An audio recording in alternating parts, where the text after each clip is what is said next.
Good morning, afternoon, evening, whenever you're watching this YouTube. Always gotta use that greeting. Alright, in celebration of me finishing off the Empress of the Deep trilogy, gaining a whole new buttload of subscribers. Whoa, thank you guys, it means a lot. And that the 15-minute restriction on video uploads has been lifted on my account. Yay!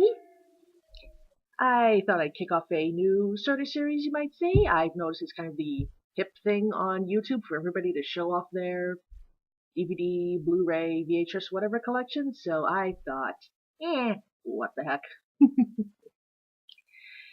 I'm going to be splitting the series into different parts, going by different kinds of movies I got here, and I am going to start off with my DVD documentaries.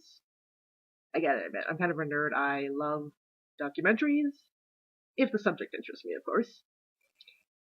And now a couple of these flicks, they might qualify more as mockumentaries or docudramas. Yeah, I'll point them out when we get to them, but that doesn't say they're not interesting. And since I only got a little pile here, might as well just go in alphabetical order, starting off with Bowling for Columbine. Yeah, we all know this one about how America is just gun crazy, or just plain crazy. Well, yeah, kind of paraphrasing a tagline there. I remember that I was in junior high when all that Columbine shit went down, and I was, yeah, crazy as hell, and we all know that the gun situation, especially in America, has gotten, well, kind of worse since then. And, like, during a segment when they were talking about the Columbine attacks, seeing the actual security footage of going through that cafeteria in the libraries and that's just, got disturbing, sad, all kinds of levels, and dear God, Congress, get your shit together. Okay. So anywho, this particular version is the 2-disc edition. Special features here, teacher's guide, film festival scrapbook, stuff with Marilyn Manson, audio commentary, all that jazz. Good flick. And now for a movie that was controversial for quite a different reason, the docudrama Death of a President. Oh my god, I'm still gonna have the FBI come to my house, aren't I? So anywho, we will probably know this one. It was about, hypothetically, what would have happened if Bush had been assassinated during his term in office, and all the political ramifications since then, and a lot of dialogue on racial profiling. And, like, yeah, I am not a fan of Bush like the next person, but Jesus, doesn't mean I want to see him gunned down, I mean, God. And the practically seamless, like the digital effects seeming it all together, it's just showing us all full. But yeah, definitely a good flick. Definitely makes you think. And yeah, let's move on to some lighter fare, okay? Here we go. Don't you forget about me. Yeah, still have the sticker on there. I can't get it off the television without the sticker. There we go. Don't you forget about me. About the group of filmmakers who wanted to track down John Hughes after he pretty much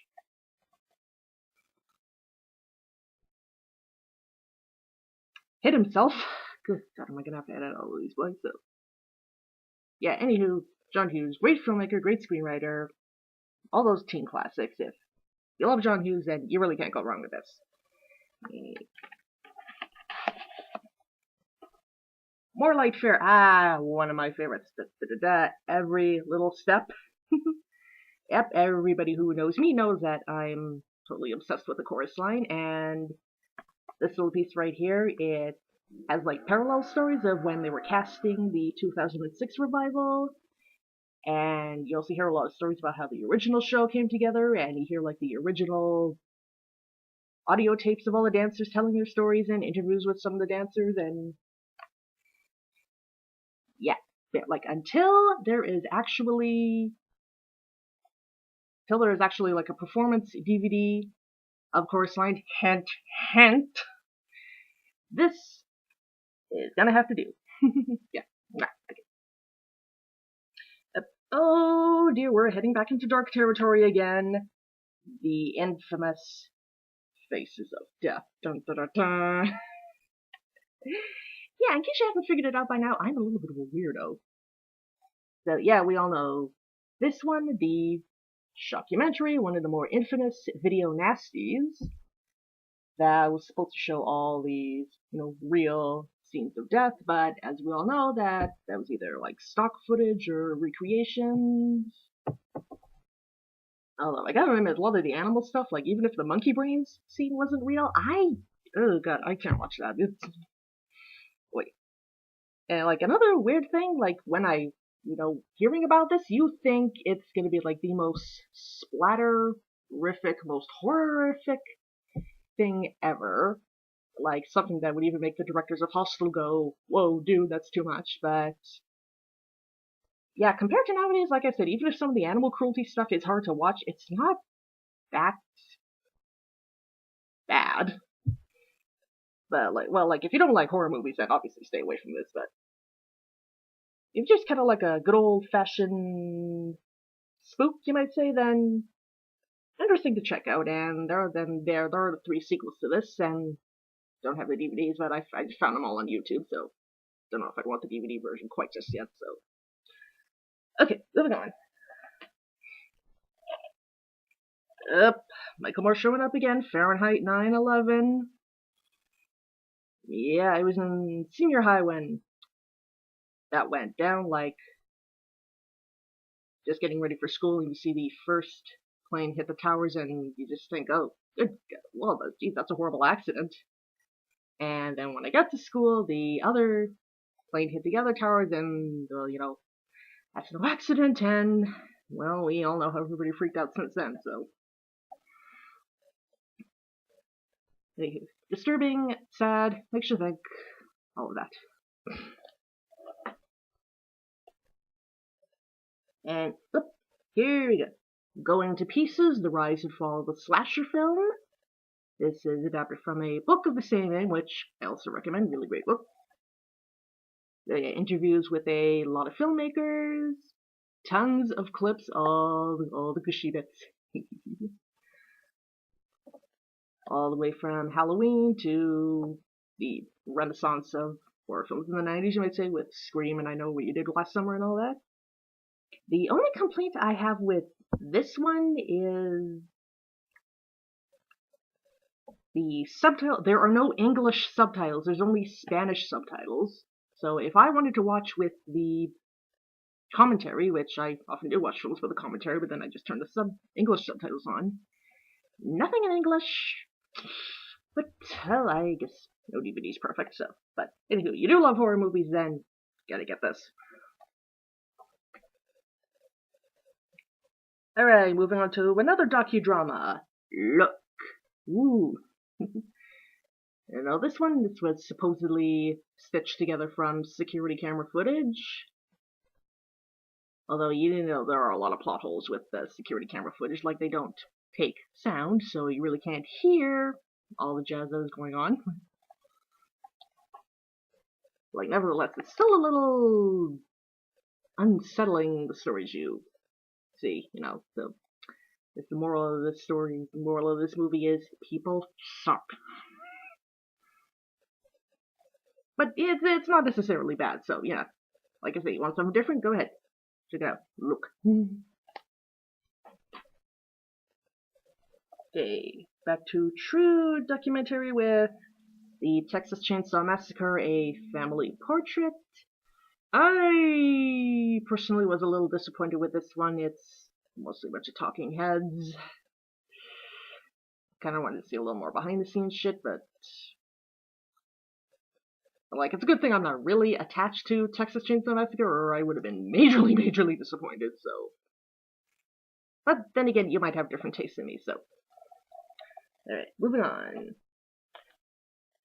Aha! That's entertainment! Yeah, horror and musicals. My two big loves, yeah. Like 7 words. But so we all know this one, the golden era of MGM. Shows all the great clips, all the great dance movements, all the great songs. Yeah. Anything interesting in the... anything interesting in the foldout? No, not really, just the other stuff that's for sale, right? But you know, that's entertainment, one of the classics, definitely get that if you love music, and... yeah, and Michael Jackson's This Is It. Whew, excuse me. You know that one? The footage of what was going to be his concert tour before he died.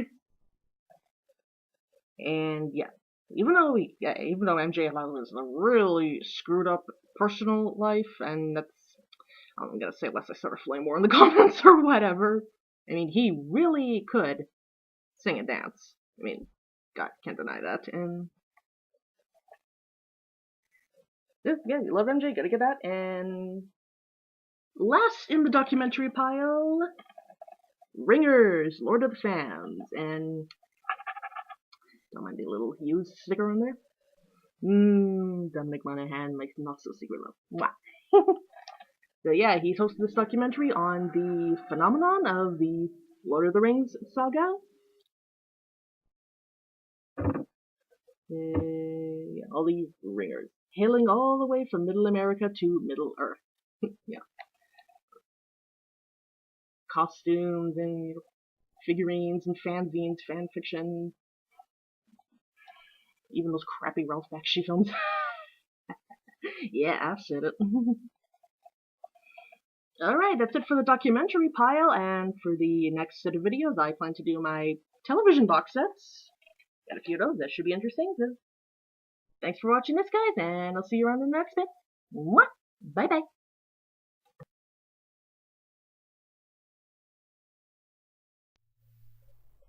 Whoop! Almost forgot one. That kind of got a little mixed up in my shelf here.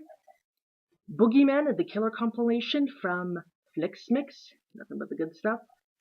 Yeah, when we used to have a VHS rental place in town, I would rent this one all the damn time.